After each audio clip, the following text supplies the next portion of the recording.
All his life, Pablo Escobar was impossible to catch. The Americans knew this for a fact, and so did the Colombians. How on earth was he caught so easily after evading authorities for more than a decade? Most importantly, who betrayed the king of cocaine? In this video, I will use testimonies from the son of Escobar himself to point out inconsistencies surrounding Escobar's terrible death, and you'll come to learn the man behind the biggest betrayal of the 20th century.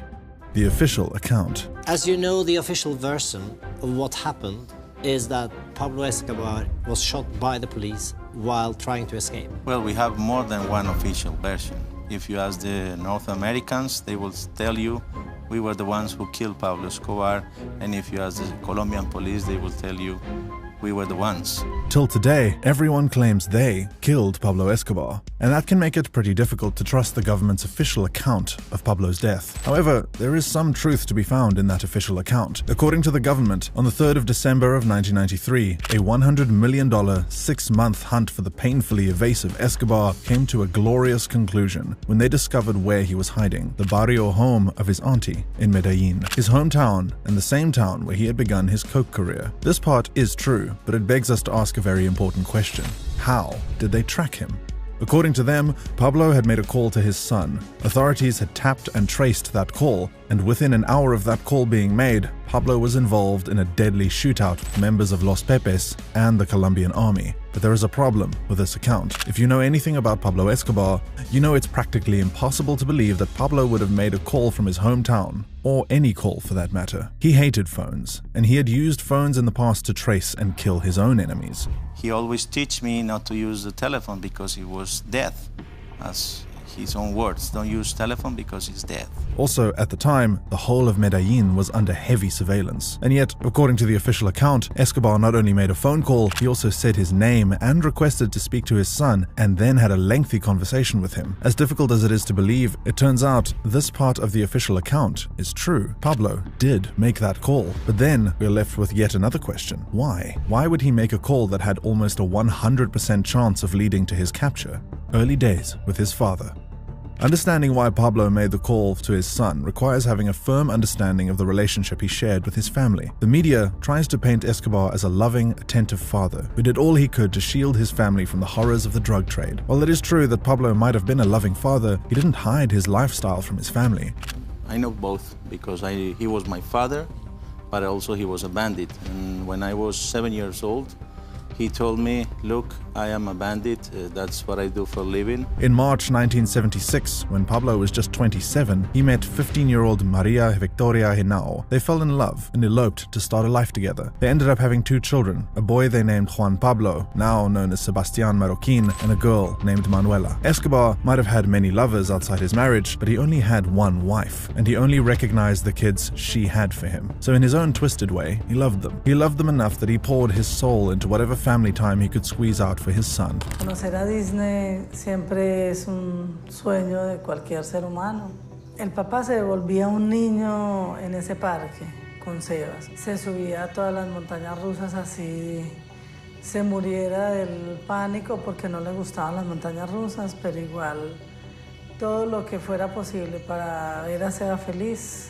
He was especially fond of Juan Pablo. Right from the start, Juan Pablo Escobar had a privileged childhood. In the 70s, he grew up in a magnificent mansion with large buildings, a go-kart racing track, a private zoo with hippos and elephants, huge swimming pools, a fleet of exotic cars and helicopters, and hundreds of maids and guards at his beck and call. However, under this somewhat magical setting was a looming feeling of danger and death. Because from that same house, Pablo ran the Medellin cartel, which supplied 80% of the world's cocaine. From that same house, Juan's father, Pablo Escobar, would give assassination orders, plan drug routes, plant car bombs, and wreak violence in Colombia. And when Juan was old enough, he tried to change his father. When I saw the bombs in the news, I told him, look, what's going on? You don't have to do this. You should not do this. A lot of innocent people is dying.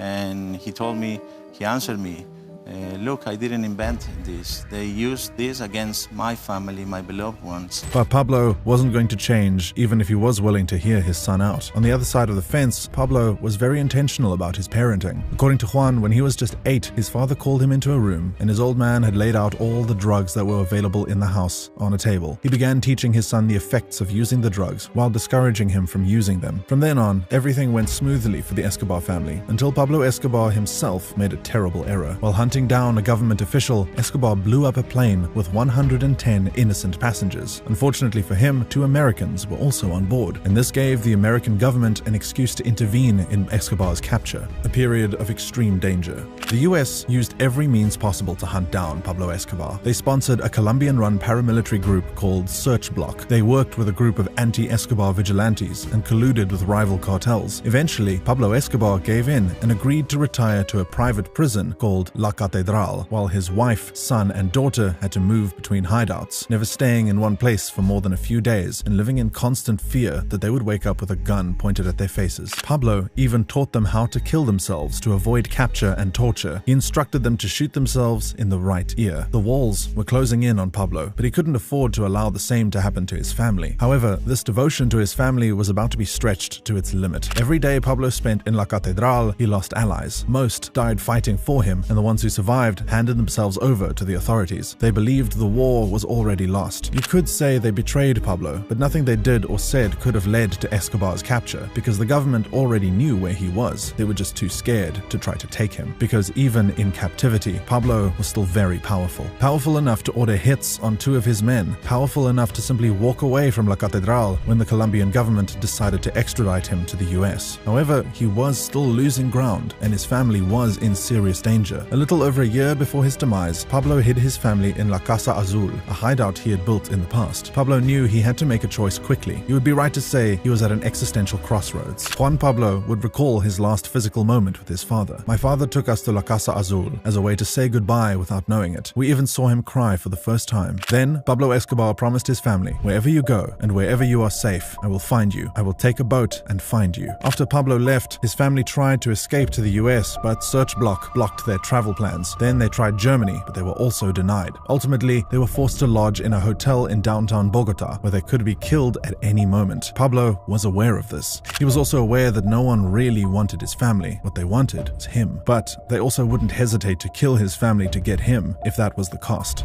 The traitor is revealed.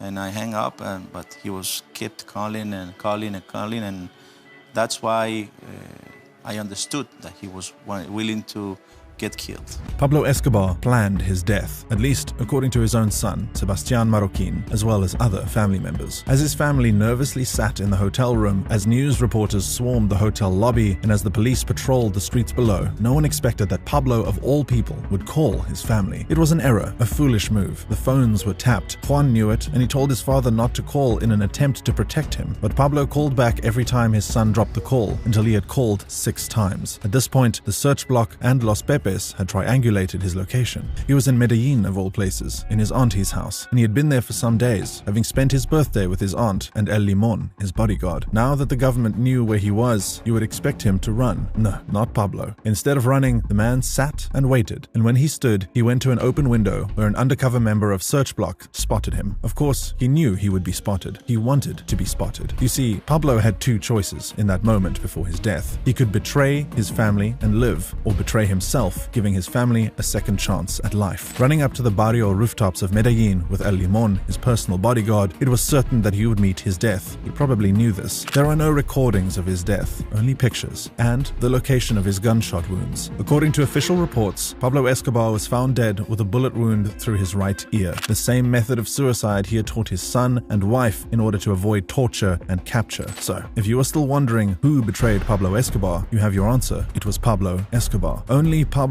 could have ever betrayed Pablo. Only Escobar could have ever killed Escobar. And only his loving family could have caused that monster of a man to make the ultimate sacrifice